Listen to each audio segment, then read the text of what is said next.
The Agenda with Steve Paikin is made possible through generous philanthropic contributions from viewers like you. Thank you for supporting TVO's journalism. Do police deal with protesters differently depending on what they're protesting about? Well, that question emerged after recent anti-vax demonstrations, so we'll take the measure of it tonight. Then, writer Kamal Al-Soylalee talks to Jay and Jagannathan about the immigration road less traveled, returning to one's country of origin. It's Monday, October 4th, and that's ahead on the agenda.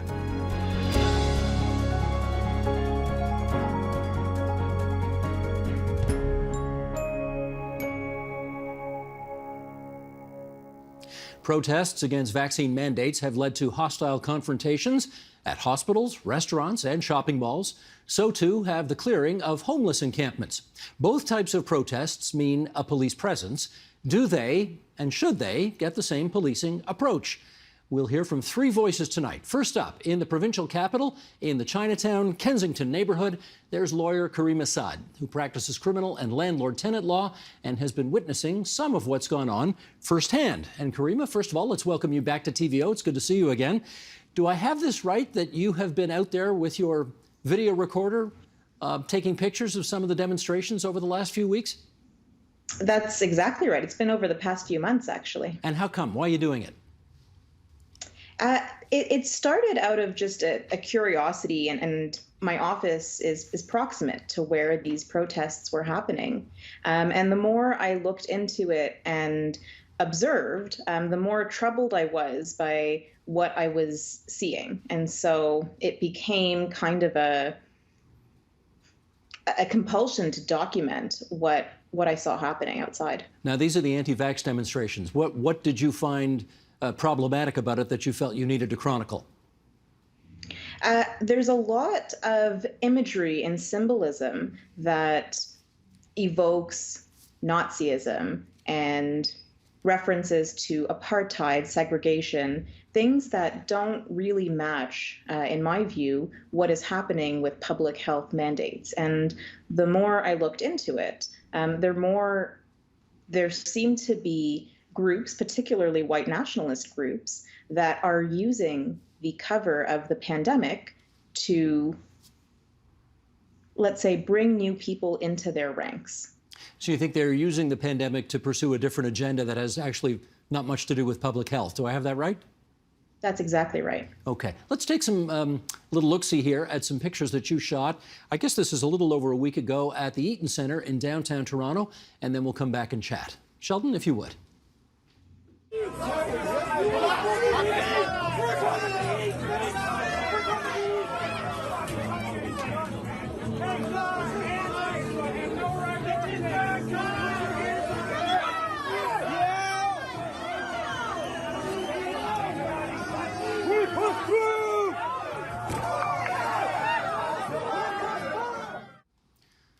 Okay, to the average observer, Karima, that looks like a bit of a demonstration that is perhaps on the verge of getting a little bit out of hand.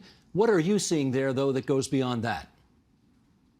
I'm seeing people trying to force their way into the Eaton Centre. And in so doing, there are assaults on security guards, assaults on police, and really just a general recklessness for public health and safety. And this was one of the escalations that I've observed.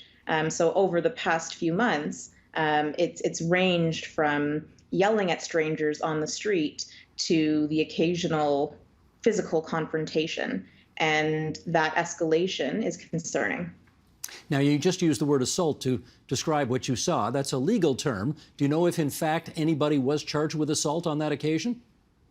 There were at least 2 people charged with assault. But if we look closely at the video, I think that there are a few more who could have received charges. And I'm not one to call for heavy-handed police action. But I think that the police response overall to anti-vax demonstrations has emboldened the protesters. And, I'll use the word escalation again, because I think that that's what we're seeing.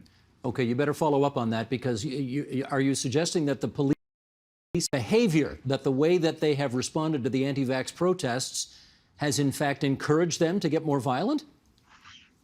I think that that's a possibility. I think that there are various factors and variables at play. But if we compare some of the police response to the anti-vax protests versus behavior in other situations, such as encampments, I think that there's a very clear difference, and it's something that needs to be looked at. And even speaking to police officers during these anti-vax protests, it really tended to be a hands-off approach. We respect the right to protest, which is not inherently a problematic thing.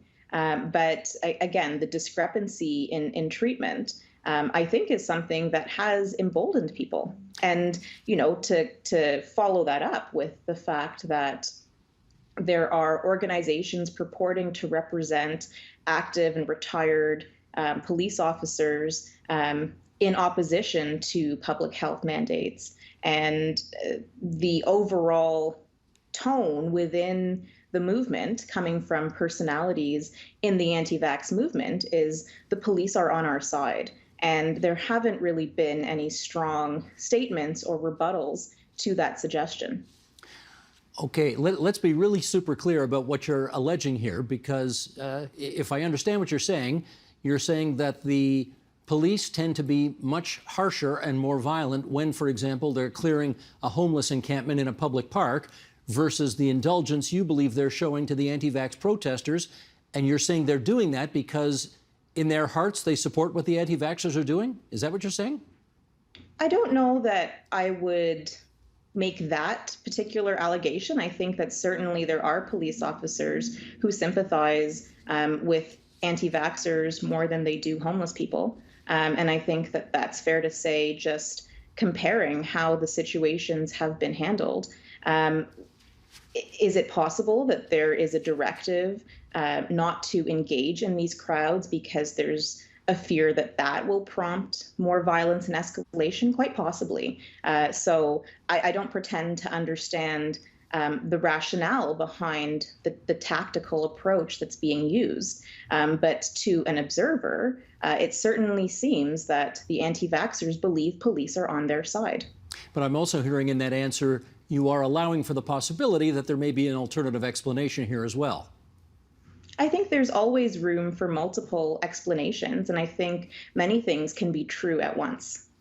In which case, if you wanted to see a more consistent, in your view, approach to whether it's dealing with homeless encampments or anti-vax protesters, what do you think, hearkening back to that imagery we saw outside the Eaton Center, how do you think the police should have handled that differently from the way they actually did handle it?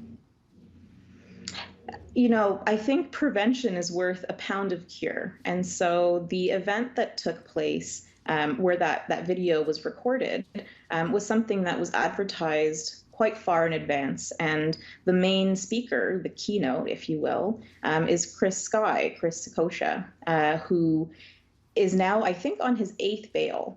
And so the fact that there was possibility for, I think, exactly what we saw, an explosive reaction and quite possibly an incitement to this behavior, that's something that police could and maybe should have taken more seriously and prevented that from sort of spilling over. Because, were there permits issued to block off Yonge Street? It's not typical to be able to park right outside Yonge and Dundas Square without being ticketed.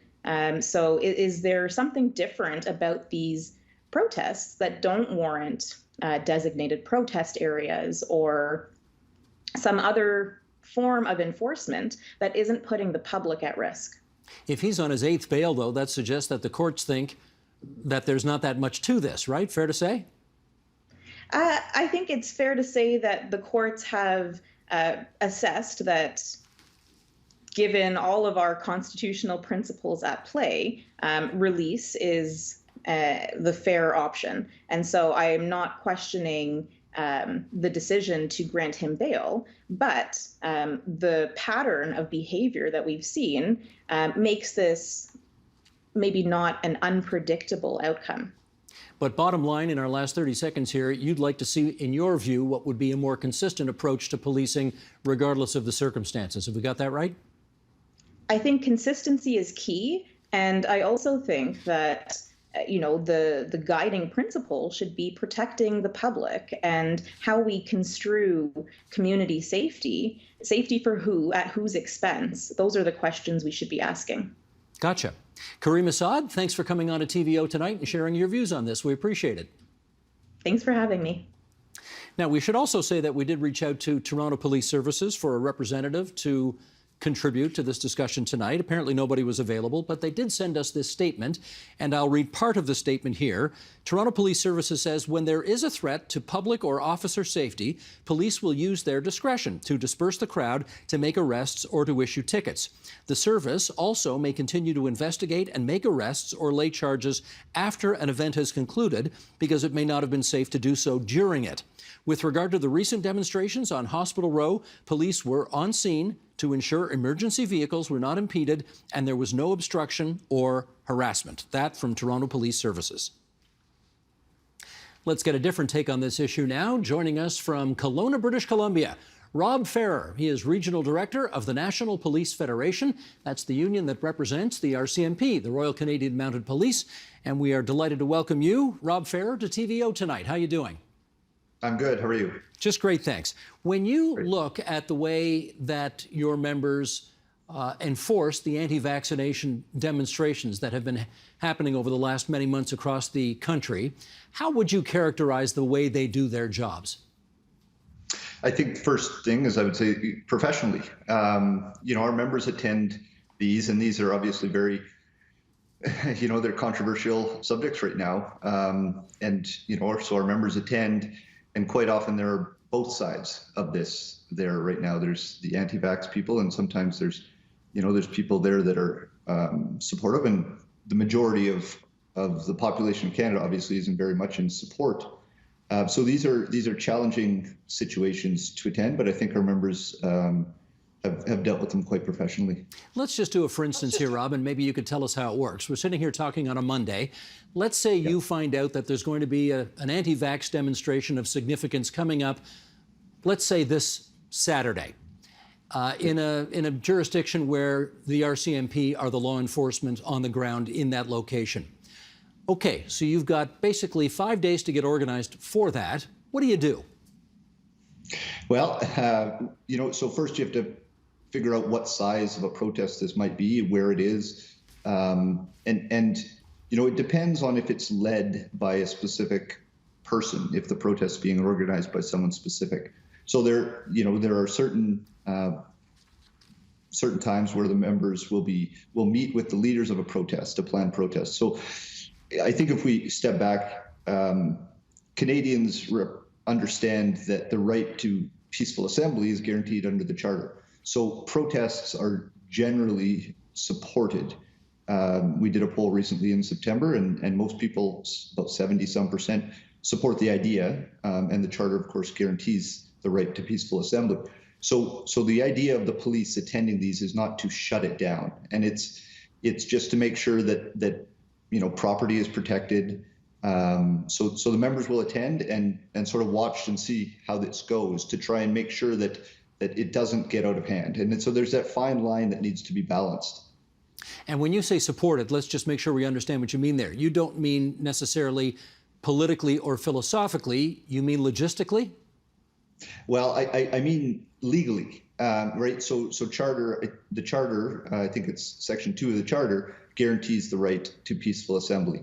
So the police are not there necessarily to shut down protests. Riots are a different story. Injunctions are a different story.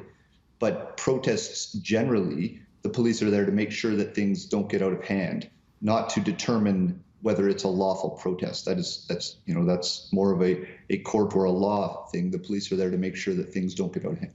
All right. What if in your meetings ahead of time, The organizers of the demonstration say, you know what, we really just want to go to the legislature, we want to carry some signs, we want to do some chanting, we want to get our point across, but we have no intention of vandalizing or going anywhere. But then, as you well know, Rob, these things can take on a life of their own. And maybe somebody in the back of the demonstration says, come on, we're going to go storm the local mall. And they go and they try to gain entrance to a mall where they're not going to wear masks, they're not going to show vaccine passports, etc. How do the police handle the changing facts on the ground in that circumstance?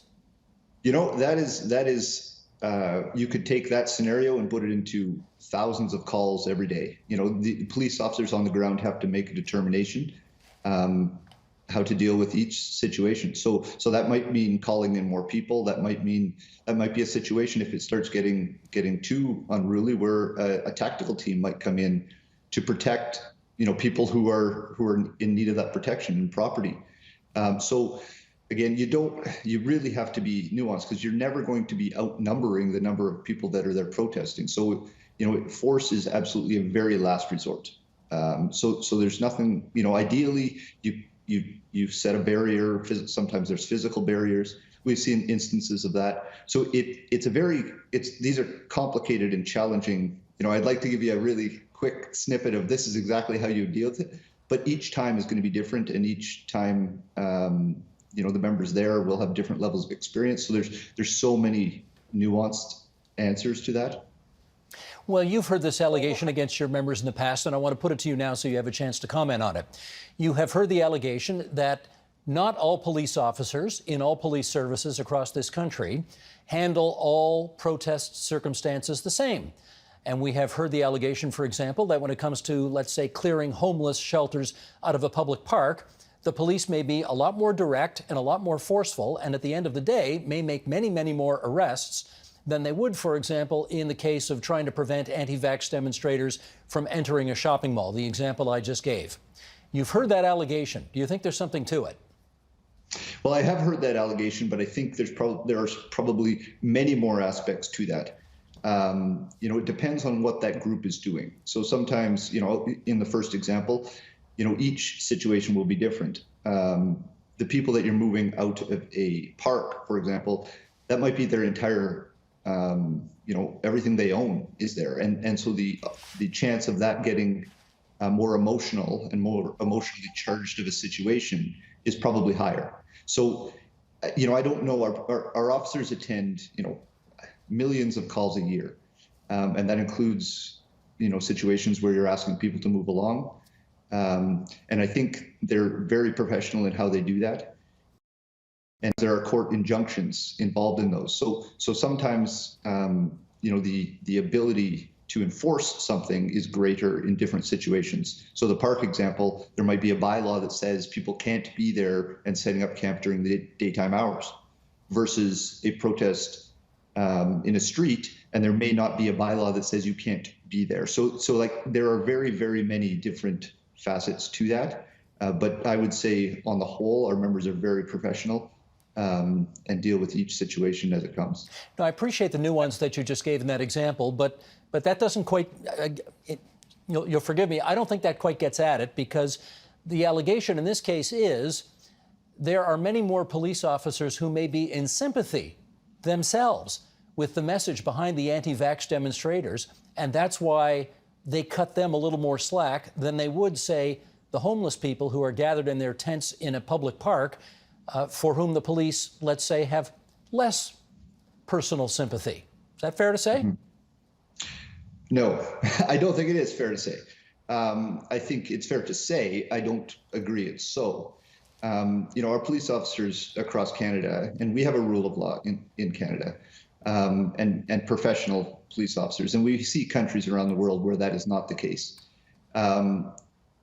We don't, individual officers have individual beliefs on many, many different areas.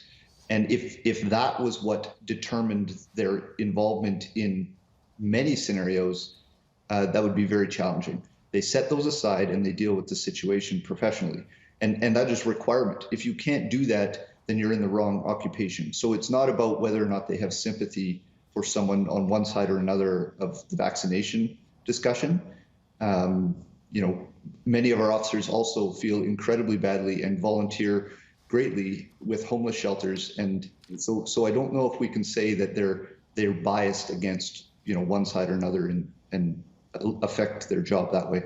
No, I appreciate that, but let me come at it one more time in our last minute here, which is to say, it may not be the case that every police service in this country is as reflective of the population that it hopes to serve. And again, the allegation is that that many members of police services across this country, in their hearts, despite their professionalism, may be simply more simpatico with anti-vaxxers than they would be with other demonstrators that they have to deal with during the course of doing their duties. Now, again, isn't that fair to say? Well, I'm not sure it is. I think that is a grand discussion, and in 1 minute, I don't think we can cover it. I've worked I started in the Northwest Territories, and I've worked in many different parts of this country, as have many of our officers moved all over the country. And we have officers from all walks of life that are part of our policing community in all different organizations. And again, I come back to the professionalism with which they do their job, and I don't think it's based on where they grow up in their background as to how they do that job professionally. Gotcha. Rob Ferrer, it's awfully good of you to join us on TVO tonight and share your views with us on this subject. Thanks so much. Thank you. Let's get one final take on this issue. And joining us now from the nation's capital on the campus of Carleton University, there's Jeffrey Monahan. He's associate professor at Carleton's Institute for Criminology and Criminal Justice. And Jeffrey, it's good to have you on TVO tonight. How are you doing? Good. Thanks for having me, Steve. Not at all. Now, obviously, you are somebody who studies police and protest movements. And I wonder if you could help us understand from your vantage point how you would characterize how the police approach the anti-vax movement, for example, as opposed to perhaps other protest movements you see as well.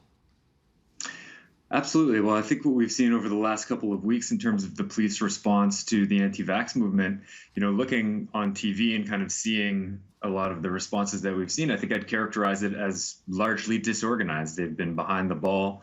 They've mostly been trying to keep their hats on, get through events, which in contrast to the standard template of public order policing is a big contrast, right? There's a good 2 decades of professionalization around public order policing, which is all about getting ahead of the demonstrations and the protests. And what we see certainly with other movements is that police are far more organized. They have all kinds of groundwork done before the flashpoint, before you get to the specific event. And with the case of the anti-vax folks, it seems like they were completely behind the ball and unprepared.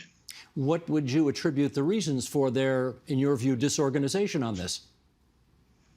It's a great question, Steve. I think there's a couple of different ways that we can kind of try and answer that question. I think first and foremost, it's an organizational answer. I think when you look at police responses to movements like environmental movements, Indigenous land defenders, Black Lives Matter, for those movements, there's all kinds of preparatory, preemptive work that goes into getting ready for those movements. They're under surveillance. There's all kinds of scrutiny. They're prepared for those movements in ways in which they've invested all kinds of organizational resources. They have liaisons. They have all kinds of leverage points in which they can understand what movements are doing. They're monitoring social media. There really is an organizational response in which these movements have been categorized as risky or threatening or disruptive in various ways.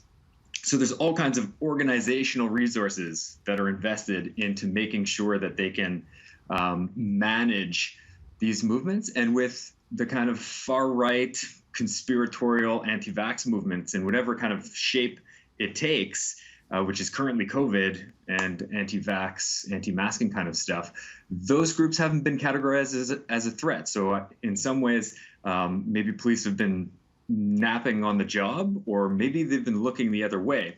But either way, there isn't a kind of prepared approach to any of these movements. Well, you're not ascribing motive quite, but I got a feeling you think there's a motive at play here. If so, what is it?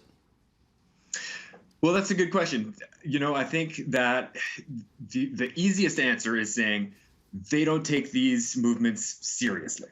They don't think that there's a public order threat. They think that perhaps they'll just go away.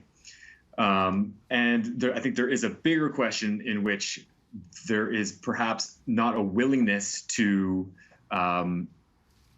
really attack or neutralize these movements. And that could be because of much bigger questions around, maybe police and the police community have shared issues of political values in which they don't really want to crack down on certain political movements. And the anti-vax movement might be one of these movements as well. Well, let's do a little comparing and contrasting here. Maybe just take 20 seconds and tell us, for those who haven't followed it, what's been going on in Fairy Creek, British Columbia with demonstrations out there? It's a great question, and I think it's a really timely point because we have these two major kind of movements going on, and the police response is completely different. And in Fairy Creek, what we've seen over it's been really kind of building for months, but there's been mass civil disobedience. There's a very organized group of land defenders who are defying an injunction, which is maybe the major difference between these two. But nonetheless, the police response has been highly organized and highly repressive in terms of those protest movements, which of course contrasts so dramatically to what's happened with the anti-vax movements. But I would say that even perhaps a better example is if we think back about a year and a half ago to the Black Lives Matter movement, which was very, it was spontaneous, it arose quickly, it was organized by social media, it shares a lot of parallels with the anti-vax movement, the kind of COVID denier movement. But if you look back at the scenery from Black Lives Matter, police responses, they mobilized police resources. There was kind of hallways of riot police and tactical units that people had to march through. There was all kinds of very symbolic response that elicited a lot of critiques around militarization, whereas with the anti-vax crowd, there seems to be a real reluctance to commit policing resources towards these folks. Well, I don't want to push this comparison too far, but you certainly heard it observed that on the 6th of January in Washington, D.C., had the people who had stormed the Capitol been black instead of white, which they overwhelmingly were, you would have seen a very different conclusion to the way that turned out. Are you essentially alleging the same thing here in Canada? I think it's a very fair comparison in some ways. And I think it's, some of this goes into the immediate task of what are we going to do in terms of policing this issue right now, but some of it also goes into this organizational task of how police decide what priorities are and decide how they're going to mobilize resources. And when it comes to white, even kind of neo-Nazi extreme movements, those movements aren't characterized with the same kind of urgency that other movements do. I would say this as well, is that I don't necessarily think that policing and over-policing and surveillance are going to solve these social problems. I do think that, when it comes to the far-right conspiratorial movements, that we have all kinds of indications that these are far more prominent and present all kinds of serious questions about what we're going to do about these things. And I don't think policing is the way that necessarily is going to solve these problems. But I do think it really is illustrative of how police organizations think about what's threatening and then mobilize resources towards different kinds of threats. Well, okay, let me try this. I think this is a key question here, which is to say there are people who have taken very defensible, legitimate positions against mandatory vaccination, and they're out demonstrating about that in the streets, and they have constitutionally protected rights to do so. There are other people who may have different agendas. You've mentioned neo-Nazis and skinheads and white nationalists and so on, who may be exploiting that and trying to insinuate themselves into that for the purposes of a different agenda. Can you tell which of these two scenarios is prevailing at the moment? That's a great question, Steve. And I think that so much out of the, what's grown out of this kind of social media environment of the kind of conspiracy, far right, kind of racial nationalist crowd is a real mix. And I think there's just so much there that has to do with everything from economic alienation to some concerns about civil liberties and rights. But that crowd's often been silent on other people's civil liberties. So I don't really know how much of that is like how you characterize like a legitimate political values thing or just a kind of convenient excuse to kind of mobilize.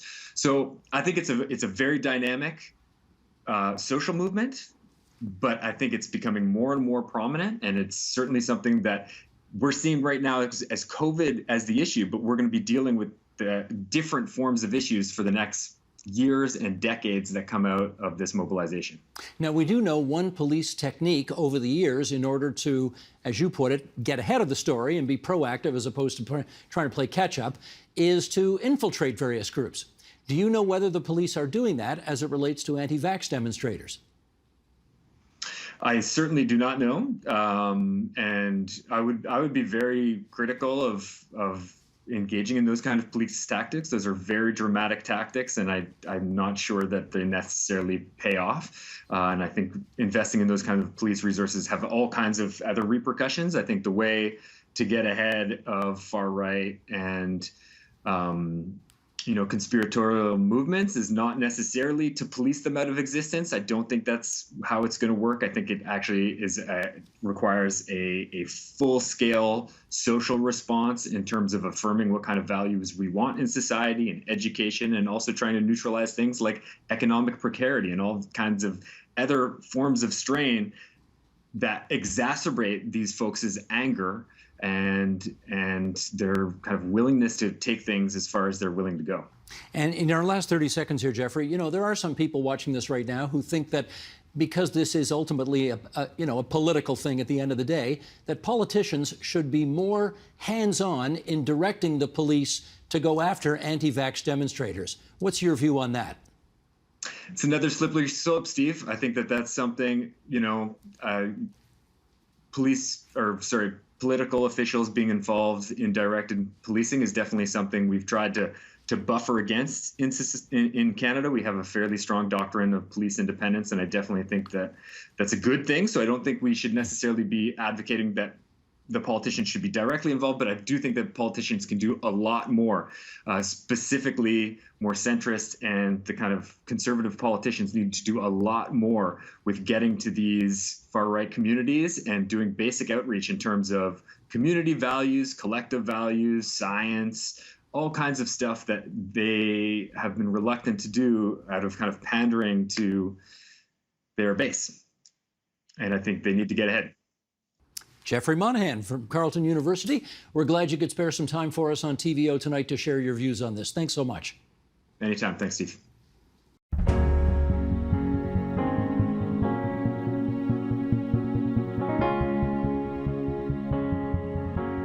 There are many well-worn narratives around immigration and the immigrant experience.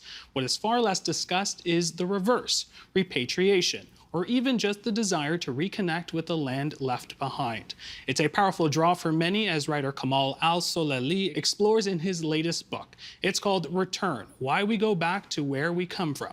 He's also the director of the School of Journalism, Writing and Media at the University of British Columbia, and he joins us now from Vancouver. Welcome, sir. Thank you, Jan. All right, so I'm going to start with this. In your book, you admit talking about death and burials is sort of a conversation killer. Yet that's where I want to start, because that's where you start in your book. You ask the question, where do you want to be buried? Can you explain sort of the circumstances behind that question? Yes, of course. I was in Toronto at the time, and my partner at the time and I were walking alongside Mount Pleasant Cemetery in Midtown Toronto. I'm sure it's a place that a number of your viewers are familiar with. And the question came up, and my partner at the time asked that question, and my answer was very direct: Toronto. Why would I want to be buried anywhere else? And the sort of part of the impulse of the book comes from the fact that that conversation was in 2012, and when I started writing the book in around 2018, a lot has changed around the world, in Ontario, in Toronto, that made me kind of, in a way, pause and reflect and take back what I said, and wonder if I really want my remains to be in Toronto, because this is where you choose to be buried is probably the most, or the ultimate the ultimate connection to the homeland, the ultimate manifestation of your thinking and desire about what is home to you. Now, you were born in Yemen, raised in Egypt and Lebanon, educated in England, and now you live in Canada, of course, first in Toronto and now in Vancouver. Which of these countries do you feel more connected to? If you use the word country, I will have to use Yemen. A particular part of Yemen, which is Aden, where my parents were born, where I was born, where my 10 siblings were born, and it's Aden, as opposed to all of Yemen, is really our home, is our homeland. So I have a complex relationship with Yemen, because was about me running away from Yemen and wanting to just escape what I thought was what I probably still is a very difficult country to live in, and one of the poorest countries in the world. Like, it ranks at around number 169 to 168 in an index of 170, 180 countries around the world in terms of poverty and standard of living. And yet I can't help but feel more and more of a connection to it. Mostly since 2015, when the civil war started there, or I don't know if I should call it a civil war necessarily, but the attempt to defeat the Houthi rebels who took over the country in 2014 by a coalition led by Saudi Arabia and the United Arab Emirates. So since that war started, the country, which was already one of the poorest in the world, went into what is justifiably called a humanitarian disaster. And connection to it kept getting stronger and stronger and stronger. You had mentioned sort of your first book, Intolerable, and a bit of a departure. You live your life as an openly gay man. Do you worry about going back to a country that's not only in the middle of a war, but also very hostile to LGBTQ people? Yeah, I mean, that is probably one of the most difficult questions that I've had to ask myself, and one of the most difficult questions in the book is if home is a dangerous place for who you are, for who I am, can it still be home? And I have that question has danced in my head for years and years and years. And I also think that my connection to Toronto, which was my sanctuary, I mean, I came to Toronto just to kind of live openly and freely and to be who I am. But I would also say that Toronto became much more of a dangerous place after the serial killer, Bruce McArthur. And I began to think about risk and danger and safety in a different, in a sort of recalibrate that risk assessment in a way. But to answer your question, I don't know. Like, to answer your question by saying I don't know the answer to the question necessarily. I feel this compulsion to return, but I don't also know if it's wise or if it's even feasible. There is one thing to be said about safety, but I'm also curious, language. That's also an important part when you move to another country. You say in your book that your Arabic has deteriorated. Why didn't you keep up with it? Well, that's a very good question, Jan. I chose English I chose to elevate English as a first language, to be perfectly honest, because it was the language in which I saw the creative side of me. I also saw that as the language. I jokingly refer to it as English as a gay language. It was the language that allowed me to become part of the LGBT community, to find kind of my place in the world through literature, through books, through movies, through discourse around camp and musical theater. I mean, I don't know if you remember, I used to be the theater critic at the Globe, and that sort of allowed me a place of entry into a community and a place in the world. But I've mostly let Arabic atrophy because it always reminded me of the homophobia that I experienced as a young man in the Middle East. It was a language, to me, it was a language of oppression. It was a language that didn't have a single positive word to say about gay people. I mean, the term "gay" in English has such a such a positive connotation. There's only more recently in the Arabic language has the word "mithli," which just means the same, become more common. But when I grew up, there was no word for being gay except a pervert or an aberration. So the Arabic language was always in my mind, is what's holding me back from living the life that I wanted for myself. So I allowed it to atrophy, particularly in writing and understanding written text. I can still speak it, but as I found out, and I mentioned that in return, when I went to Egypt, which is kind of another homeland for me as well, because I spent 15 years there. It has stopped in time in a way. It felt so dated. It felt like I have a nephew and a niece there, and they were talking in Arabic that was really different from my Arabic. My Arabic is kind of stopped in the 1970s. I mean, partly because all the stuff that I've been watching on YouTube to reclaim it it's all like the stuff that I remember when I was young. So I think I say that it is almost like, imagine if Cary Grant were to return to come to Toronto and speak in the way he spoke in the 1930s and 40s. It's still English, but it's not the same English that you and I are speaking right now. Be very interesting. I want to get back to the idea of return. We do focus a lot about sort of the immigrant experience here in Canada and what that journey looks like, but we rarely go the other way. How popular is this idea of people returning back to their homelands? It's actually, when I started the book, I was concerned. It's like, am I going to find enough examples from communities that have returned to where they come from? Am I going to find enough people to interview? Will there be a body of research for me to fall back on so that I could actually have enough material for a book? And as I worked on the book, I realized that it is such a much bigger story than we normally hear about, either in policy, in sort of official policy around immigration, or in literature, or in just in our media. That return is a really big story, and millions of people do it.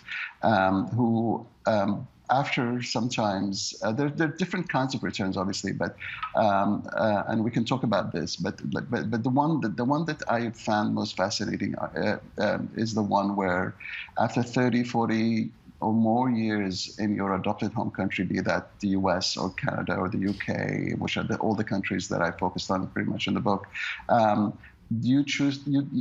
Some people decide that, you know what, that's enough. I'm going back to where I came from. I'm going back to the land that may have kicked me out, or the land that I've escaped, or I've decided to leave in order to offer a better standard of living for my children or my family, and I'm going to go home and spend the rest of my life there, or the final chapter. That to me became so fascinating because it says a lot, not just about our connection to homelands, this sort of visceral, strong, unbreakable connection to where we come from, but it also says something about adopted homelands and our relationship with them. We'll get into some of the stories, but I am curious about sort of, when we look at the type of people who go back, you mentioned that you sort of were worried that you weren't going to find people to share stories. It seemed like you found an abundant amount of people, varying stories, but yeah. Is there a type of person who returns to their homeland? Is there any sort of common connections and links to those people that you spoke to? I would say yes, and in a way, what I'm about to say may sound like it is a privilege, but it is mostly people who can afford to do so. It's on some extent, to some extent, they could be people who have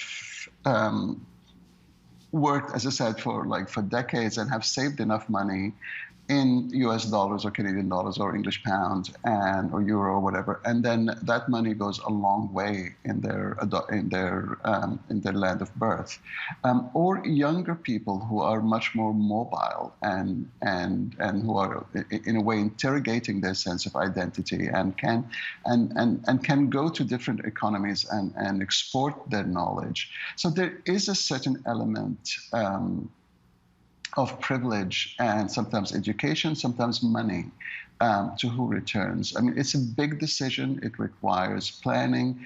What I've found in writing the book, a lot of it also revolves around buying a home in the homeland. This is such a central theme that I found a lot of my characters referring to time and time again. And of course, we're not talking about Toronto or Vancouver house prices here. We're talking about something, particularly if you move to places in the developing world, and even, I mean, the book also has a chapter in Spain, the Basque region of Spain, and in Northern Ireland. Relatively speaking, you could afford more, I mean, just to put it in really crude real estate terms, more bangs for your buck. Having a home with a garden and having a home and owning a piece of the homeland. It is something that I've noticed time and time again. Yeah. I want to jump to Northern Ireland and Taiwan. You talk about, a spiritual journey, a physical journey. This one is in some case has to do more with sort of the economic situations in those regions. Is return in that context more precarious, given that it appears to be based on money than sort of the emotional connection to the land? I think in both of these, you would notice that all the characters in these two chapters are much younger people. They're professionals in their 20s and 30s and maybe early 40s. So things could change depending on the economic outlook. But I would also say that in both, and the reason I chose those two destinations and put them together is because the geopolitical forces are actually much bigger than the intentions and all the good intentions of the people who have returned, the characters that I spoke to. In Northern Ireland, you still have, it's not although the Troubles have officially ended with the Good Friday Agreement in 1998, as we've noticed earlier this year, there are still some clashes between the two sides, sort of the loyalists and the Republicans, Protestant and Catholic. And then the Brexit made the Northern Ireland story much more complex. I'm sure we don't have time to get into unwrapping Brexit and how it affected the border between the Republic and Northern Ireland, and there's some of those details in the book. And in Taiwan, you have all of these returns and all of these stories of young men and women going back and kind of and exploring the first of all what was a much better economy than the West after the financial crash of 2008, 2009. The sort of the economy in Southeast Asia was far more resilient than it was in the West, and that allowed some of these people to return and find work and find opportunities. But obviously the bigger story here is China. And that the relationship between Taiwan and China, as is the relationship between China and Hong Kong, is one actually of a kind of a return story, a bigger return story, and that China sees both as kind of breakaway constituency, that they actually are part and parcel of China and intends, and I have a couple of quotes from Xi Jinping there. It's like the primordial, the relationship between mainland China and these islands are primordial, and therefore those countries or these islands will return to China. I want to talk about the ancestral connection to the homeland, and so I want to talk about the year of return campaign that you talked about in Ghana. That was a campaign in 2019. What was that? And I understand, that wasn't the first campaign. There were many campaigns well before that have have been loosely documented. But tell us about that. Okay, so I guess towards the end of 2018, Ghana decided to make 2019 the year of return, to mark 400 years since the first ship that left the west coast of Africa and landed in what is now the United States of America, and this, 1619, hence the project of 1619. So to mark 400 years of that moment, of the official kind of start of the transatlantic trade, Ghana decided to mark that with a year of return, by which sort of opened the country to, particularly to the descendants of slavery, or anyone who identifies as African in origin, to come back, to explore the country, to think of it as a second home. There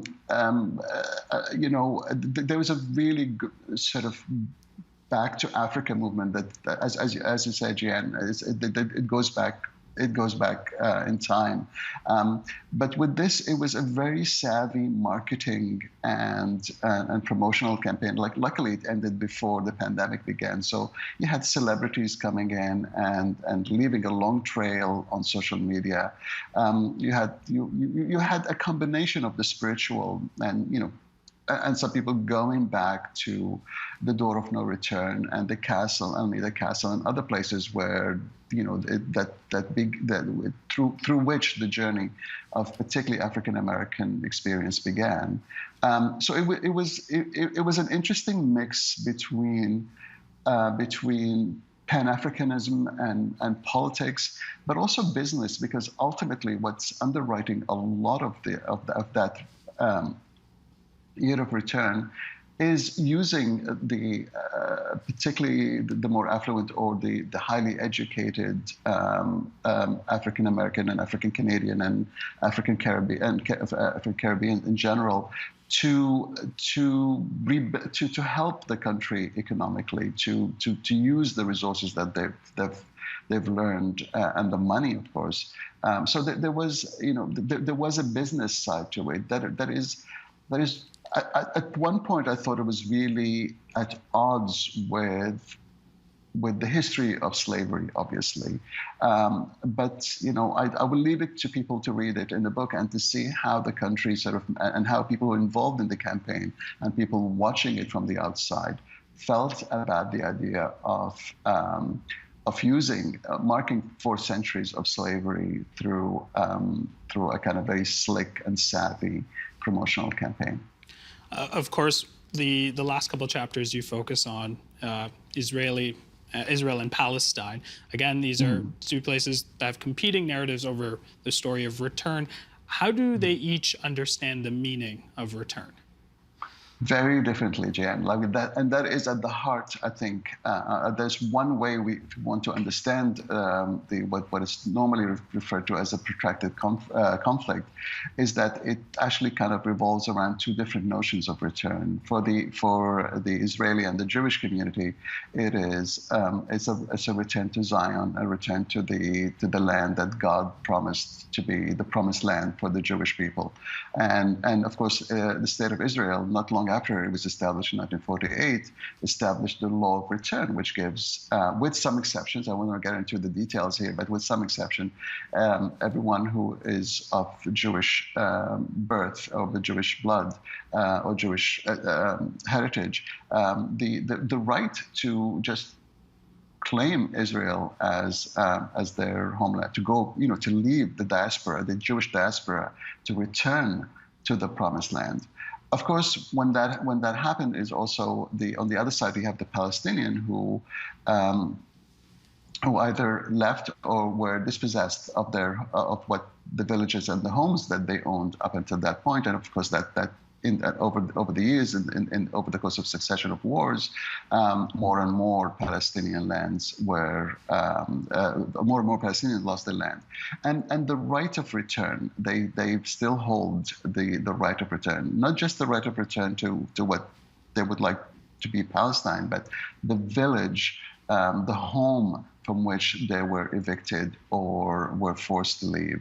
And these are two very competing notions of return in general.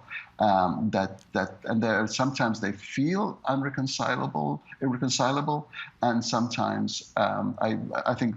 To me, what I find most surprising is that there's a lot of willingness in the middle to work together. It's just that either the Palestinian Authority on one side, or at the time the government of Netanyahu, were unwilling to work that middle ground. But this definitely, to me at least, and to a number of other people, the conflict hinges or revolves around who has the right to return and whose homeland is it anyway.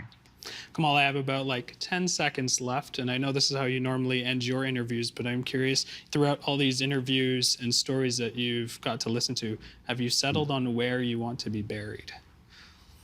I think I have. I want to be buried in Eden. I want to be buried close to my parents, and I want to end my time on Earth in the place where it started. Kamal, thank you so much for this. Really appreciate it. Thank you so much, Ian. What a pleasure.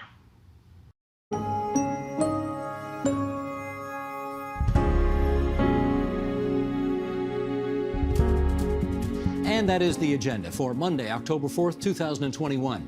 After 16 years at the helm, German Chancellor Angela Merkel is about to retire from that country's top political job. Tomorrow, we'll assess her legacy for that country and for the economic ties built with Canada during her era. I'm Steve Paikin. Thanks for watching TVO, for joining us online at tvo.org, and we'll see you again tomorrow. The Agenda with Steve Paikin is made possible through generous philanthropic contributions from viewers like you. Thank you for supporting TVO's journalism.